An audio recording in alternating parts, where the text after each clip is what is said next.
Hi, good morning, my dear student. Today we are going to start class 11th History, chapter 7, the changing cultural traditions. In this chapter, we will see that which type of changes introduced in European history during 14th to 17th century. We will see the various type of paintings, we will see the various type of art and architecture, sculptures,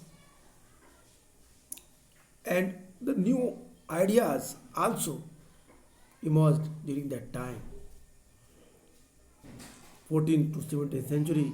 That is a very important era in the European history because of the new type of thoughts, ideology introduced there. Rensa also one of them. If you will see, if you will discuss, and if you will read this paragraph, you can easily understand that what we are going to read. Changing culture and traditions.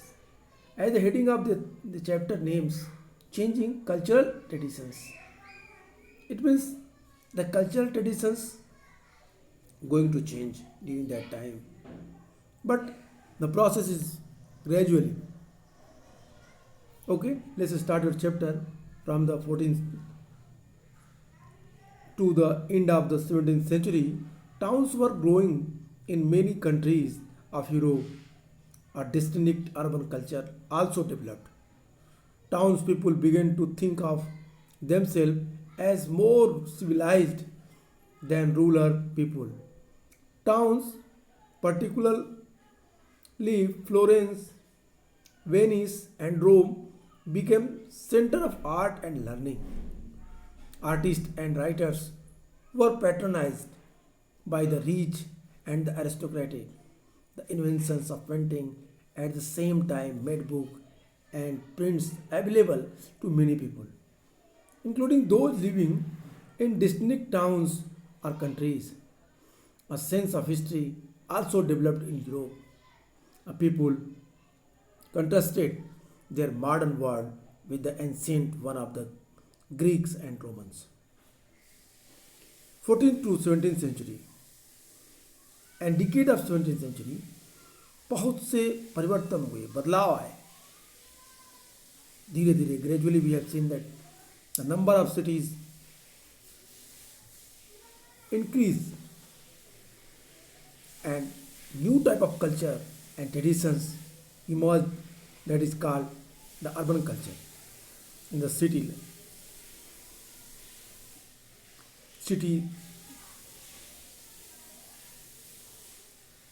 people, they felt that they were different from the urban, they were different from the rural areas people. Why? Because they were more civilized, they were more educated, and they were more prosperous than rural areas peoples. New type of city also, नए नए नगर, खासतौर से Florence, Venice और रोम कला और विद्या के केंद्र बन गए. It becomes the centre of art and education. इनको थोड़ी सी राजा और चर्च से स्वायत्ता भी मिली. नगर कला और ज्ञान के केंद्र तो बने ही, साथ ही साथ जो इलिट क्लास के लोगों ने कलाकारों को, नए नए लेखकों को भी अपने यहाँ शेल्टर दी, उनको प्रमोट किया नई चीज़ों को लिखने के लिए. और धीरे धीरे ये आश्रय के कारण ही वहाँ पे इनका विकास तेजी से हुआ. साथ ही towns culture Florence, Venice, Rome become the centre.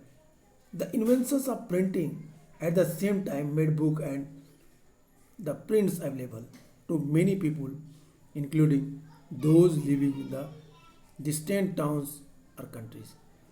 Printing की खोज हो चुकी थी, प्रिंटिंग मशीन की खोज हो चुकी थी, किताबें पब्लिश होने लगी. और ये किताबें सिर्फ शहरों में ही नहीं बल्कि शहर से दूर दराज के इलाकों में भी आसानी से अवेलेबल हो गई. Sense of history also developed in Europe. और इतिहास को समझने की विधा सभी के दिमाग में आने लगी. सब ये समझने लगे व्हाट इज हिस्ट्री। और यूरोप में इतिहास की समझ विकसित होने लगी और लोग अपने आधुनिक विश्व की तुलना यूनानी व रोमन प्राचीन दुनिया से करने लगे। They compare their new world to the ancient Roman and Greek culture and tradition. Religion come to be seen as something which each individual should choose for himself. The church, earth-centric beliefs was overthrown by the scientists who began to understand the solar system, and new geographical knowledge overturned the Europe-centric view. The Mediterranean Sea was the center of the world. नई विचारधाराएं आई। Scientist ने इस बात को prove कर दिया, ये Bible में लिखी ये धारणा कि earth is the centre of the solar system, that is wrong. उन्होंने इसको हटा दिया, उन्होंने सूर्य को सोलर सिस्टम का सेंटर स्वीकार किया। ठीक वैसे ही उन्होंने मेडिटेरियन जोग्राफिकल नॉलेज की डेवलप के बाद मेडिटेरियन सी को विश्व का सेंटर पॉइंट स्वीकार किया। This is the introduction of this chapter. But we have seen that the vast changes introduced in European society during 14th to 17th century. The ideas, the ideologies, the sculptures, everything has changed because of the new, the Rensa, ये जो नए परिवर्तन हो रहे थे, जागरण हो रहे थे, नए नए कलाकारों का आगमन हो रहा था, इनसे इनका विकास तेजी से हुआ। Okay, before start the first topic of this chapter, I would like to tell you the resources. Resources play a very important role in history. Without resource, we cannot understand the proper history. Resource which gives us so many informations to understand the particular history, particular the specific people's their own biographies, town planning, culture, etc. So come and discuss the resources. There is a vast amount of material on European history from the 14th century. Documents, printed books, paintings, sculptures, buildings, textiles. These are the resource to understand the changing culture and traditions of the European society during 14th to 17th century. Much of this has been carefully preserved in the archives, art gallery, and the museum in Europe and America. From the 9th century, historians used the term Renaissance, literally rebirth, to describe the cultural change of the period. The historian who emphasized these most was Swiss scholar Jacob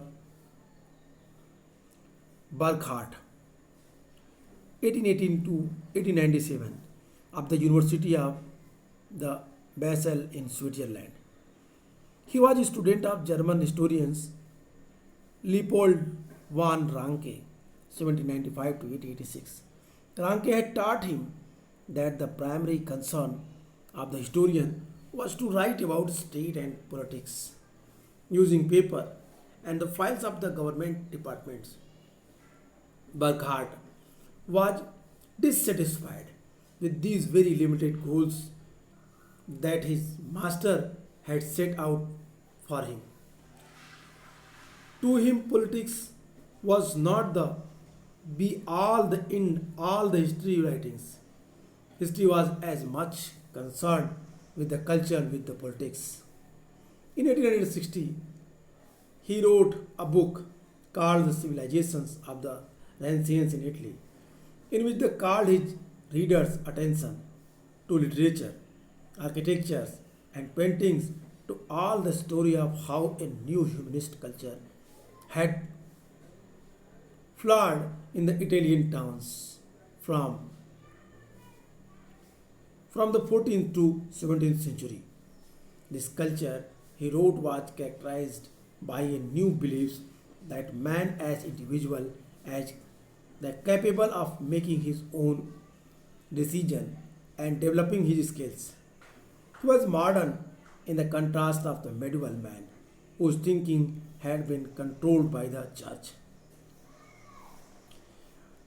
The 14th century में European इतिहास की जानकारी के लिए हमारे पास बहुत सारी सामग्री, इट मीन्स रिसोर्स हैं, जिनमें बहुत सारे डॉक्यूमेंट्स हैं, प्रिंटिंग बुक्स हैं, पिक्चर्स, स्कल्पचर्स, बिल्डिंग्स तथा जो वस्त्रों से प्राप्त होती है. It means we find out from the various places, various resources, office, the government documents, officials, building architecture, they give us so many informations about 14th to 17th century and the development and the cultural development of that time peoples and their opportunities. It clearly express 19th century. And one thing more, that these are all preserved in the museums, archives in America and Europe. 19th century के जो इतिहासकार हैं उन्होंने इस era को Renaissance कहा. Renaissance it means in Hindi there meaning is the rebirth. Rebirth it means पुनर्जन्म, पुनर्जागरण. पुनर्जागरण का इतिहासकारों ने से इन शब्दों का प्रयोग जो उस काल में सांस्कृतिक परिवर्तन को बताता है. स्विट्जरलैंड के ब्रेसले विश्वविद्यालय के जैकब बर्कहार्ट ने इस बात पे बहुत अधिक बल दिया.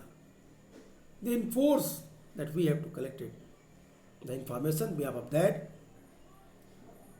We can easily understand about the history. Burckhardt ने इस पर बहुत बल दिया. Burckhardt was the disciple of the Ranke, Leopold रांके.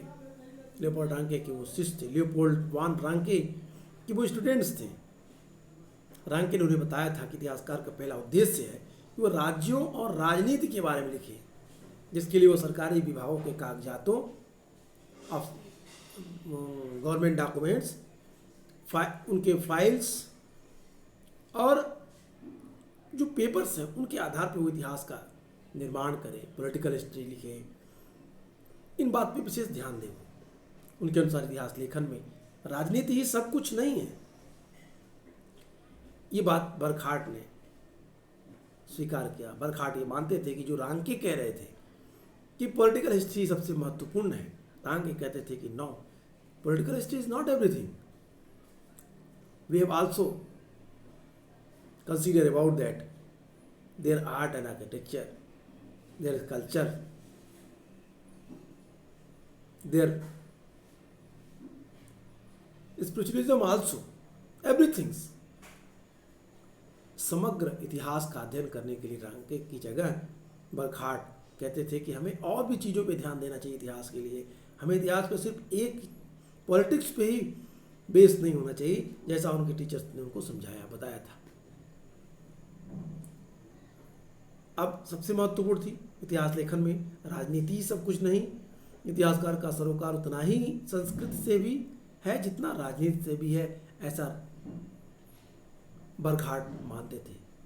वो संस्कृति को, सांस्कृतिक जो विशेषताएं थी उन पे उन्होंने ज़्यादा बल दिया.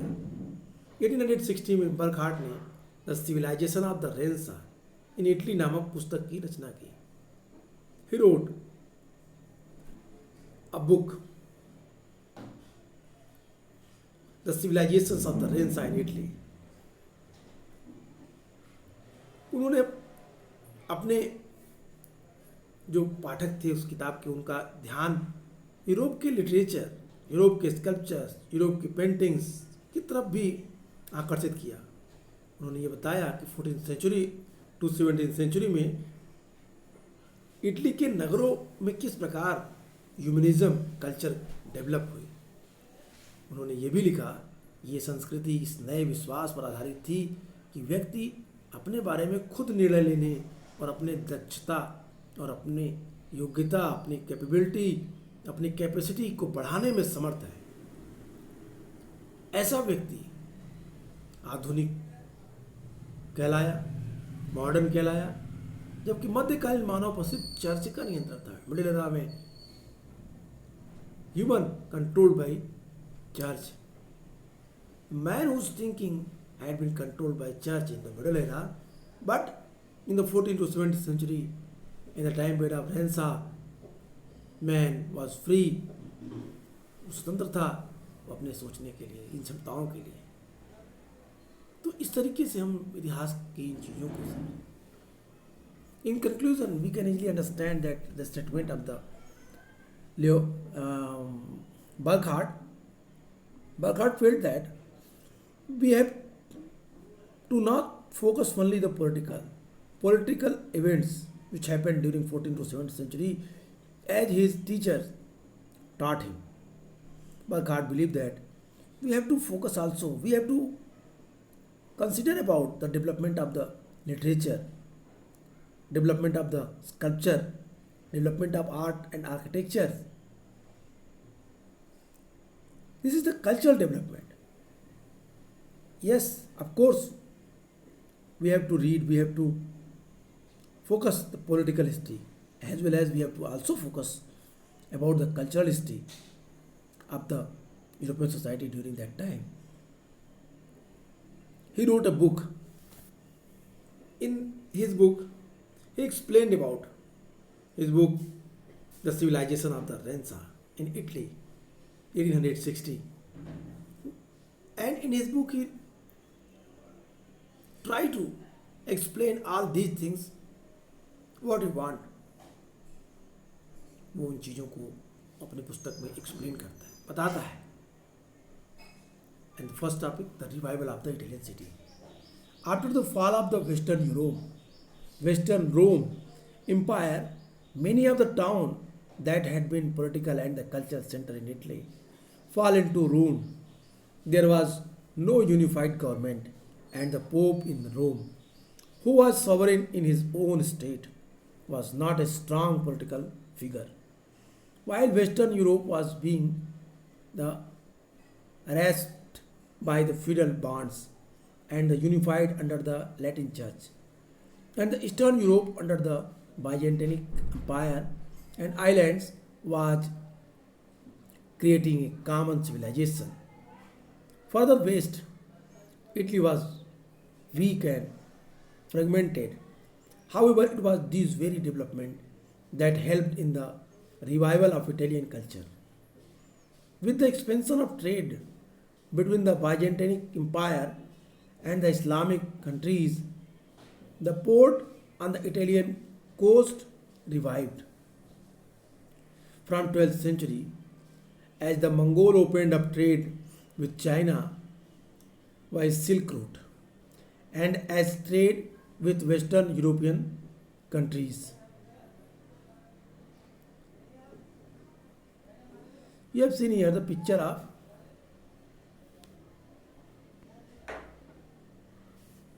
of Italy, the map during 14th and 17th century. The Padua, Venice, Swiss, Mantua, Bologna, Florence, Geneva, Adriatic and Corsia.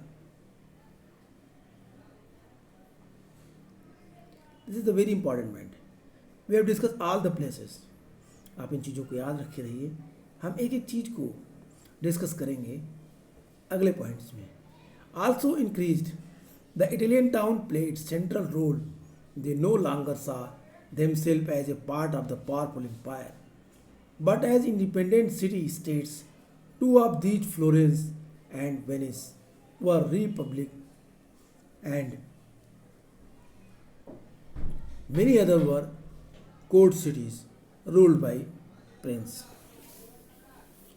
Western Rome साम्राज्य के डिक्लाइन के बाद इटली के राजनीतिक और सांस्कृतिक केंद्रों का विनाश हो गया.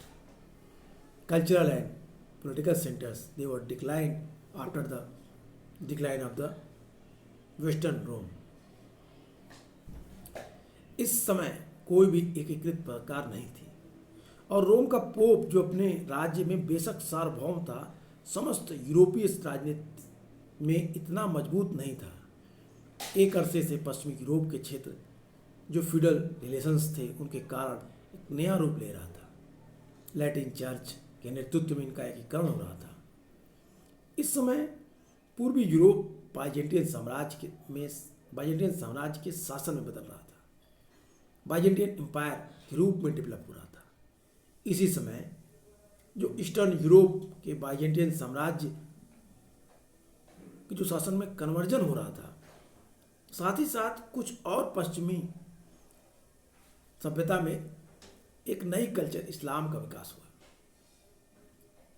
इटली एक कमजोर देश था और इसके टुकड़ों में बटा हुआ था, कई पार्टों में टूट के इटली था। परंतु इन्हीं परिवर्तनों ने इटालवी संस्कृति को पुनरुत्थान में सहायता प्रदान की।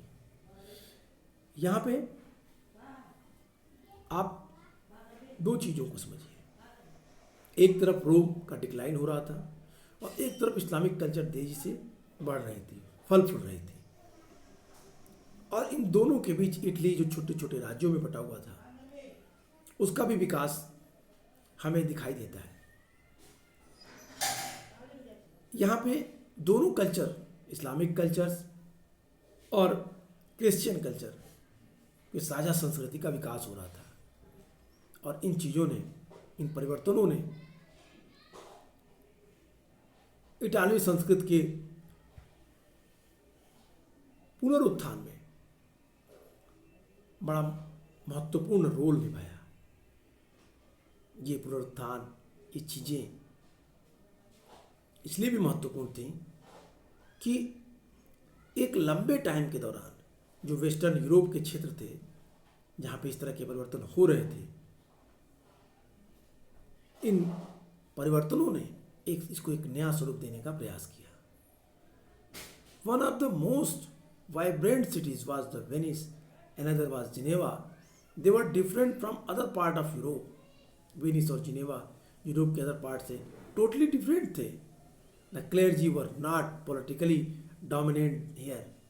Clergy was not in the power, nor were there powerful feudal lords, nor clergy, nor either clergy, neither nor nobility.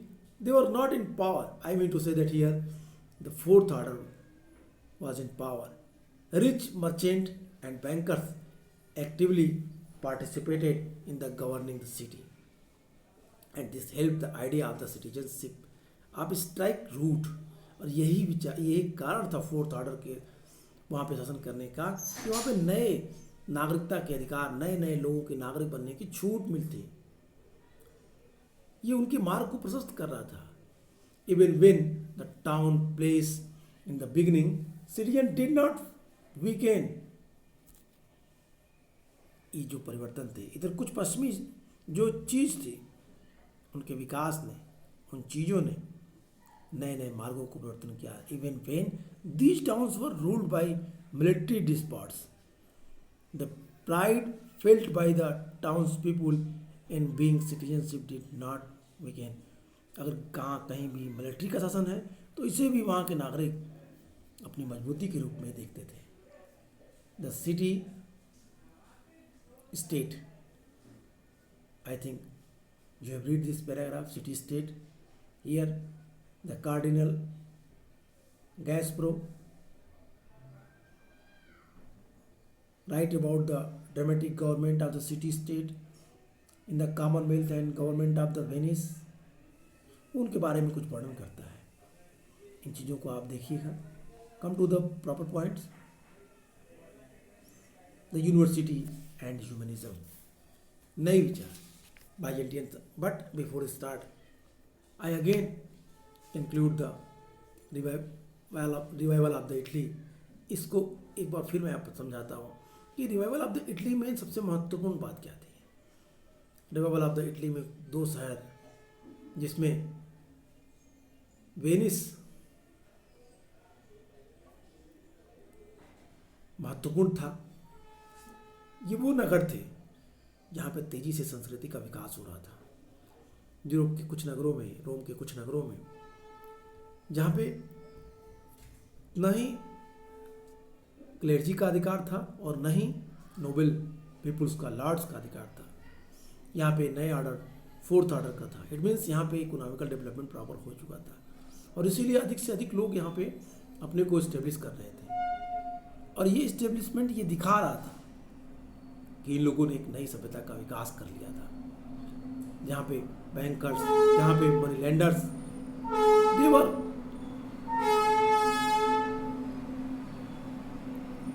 flourish the culture, new culture. They promote artisans, they promote painters, they promote musicians. इन लोगों ने काफ़ी महत्वपूर्ण स्थान दिया और जिससे साझी संस्कृति, रोम की संस्कृति, यूरोपियन संस्कृति, क्रिश्चियनिटी, साथ ही साथ इस्लामिक कल्चर के बीच चीज़ों को इटली में संजोया और समोड़ा गया। बाइजेंटाइन साम्राज्य और इस्लामिक देशों के बीच व्यापार के बढ़ने से इटली के तटवर्ती बंदरगाह पुनर्जीवित हो गए। 12th सेंचुरी से जब मंगोलों ने जो चीन के साथ रेशम मार्ग बनाया, सिल्क रूट का डेवलपमेंट किया, तो एक व्यापार का विकास हो गया और पश्चिमी यूरोपीय देशों के व्यापार को बढ़ावा मिला। इसमें इटली के नगरों ने मुख्य भूमिका निभाई। I hope you will see the map of Italy. It is situated in the Adriatic Sagar and Tyrrhenian Sagar, Mediterranean Sea also situated. Italy के नज़दीक ही तीनों सागर का डेवलपमेंट है, बड़े बड़े पोर्ट बने, सिल्क रूट का डेवलपमेंट होने के बाद ट्रेड एंड ट्रांसपोर्टेशन का विकास तेजी से हुआ और इन सारी चीज़ों ने ट्रेड और कॉमर्स को प्रमोट किया, कमर्शलाइजेशन कर दी। इससे इटली का विकास हुआ, फोर्थ ऑर्डर डेवलप हुआ और वहाँ पे एक नई कल्चर का विकास हुआ और इस कल्चर ने ही इटली का रिवाइवल किया, पुनरुत्थान किया। अब वे अपने जो व्यापारी थे, इटली नगरों की जो मुख्य मुख्य है, अब वे अपने को एक शक्तिशाली साम्राज्य का अंग बना लिए। वे स्वतंत्र नगर राज्यों के समूह मानते थे। नगरों में फ्लोरेंस और वेनिस गणराज्य थे, जो कई दरबारी नगर, न तो दरबारी नगर के रूप में थे वेनिस और फ्लोरेंस, और न इसे कोई राजकुमार चलाता था। इसमें सर्वाधिक जीवंत शहर में पहला वेनिस और दूसरा जिनेवा था। यूरोप के अन्य क्षेत्रों में इस दृष्टि से ये इसलिए अलग थे क्योंकि यहाँ पे जो व्यवस्था थी, यहाँ पे जो शासन था, वो एक ऐसे वर्ग के हाथ में था जो फोर्थ ऑर्डर के लोग थे, जो बेसिकली न तो सामंत थे फ्यूडल, और न ही लॉर्ड थे, और न ही चर्च से संबंधित कोई वर्ग था। नगर के धनी व्यापारी और महाजन जो मनी लैंडर्स थे, ट्रेडर्स थे, वो नगर में सक्रिय रूप से भाग लेते थे, जिसमें नागरिकता की भावना पनपने लगी। यहाँ तक कि जब इन नगरों का शासन सैनिक तानाशाहों के हाथों में रहा, तब भी इन नगर के निवासियों ने अपने को यहाँ के नागरिक कहने में गर्व का अनुभव करते थे। किसकी जगह पे? उनकी जगह पे कि ये लॉर्ड के आदमी है, ये लॉर्ड का शासन यहाँ पे है या चर्च का शासन है। इसकी जगह वो मिलिट्री डिक्टेटरशिप में भी अपने को सिटीजन कहलाना ज़्यादा बेटर समझते थे। These are all prove that it is the revival, it is the new revival, it is एक नया पुनरुत्थान था इटली का। सिटी स्टेट के बारे में मैंने कहा, you have read about that because this is the very easy paragraph, जहाँ पे कार्डिनल गैस्पेरो कोंतारिनी ने अपने ग्रंथ the commonwealth and the government of Venice में अपने नगर राज की लोकतांत्रिक सरकार के बारे में लिखा। अपने डेमोक्रेटिक गवर्नमेंट के बारे में जो वो कोंतारिनी अपने बुक में लिख रहा है, उनका डिटेल किया गया है कि कैसे सिटी स्टेट थे, नगर राज्य कैसे थे। तो इन चीज़ों को आप पढ़ लीजिएगा। And I hope when you will read this paragraph, this topic, you can easily understand about the revival of the Italy and how the fourth order controlled the city and what is the meaning of city state. Next topic, university and humanism. The earliest university in Europe had been set up in Italy.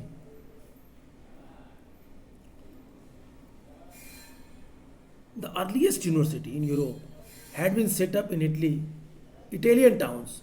The universities of Padua and Bologna had been center of the legal studies from the 11th century.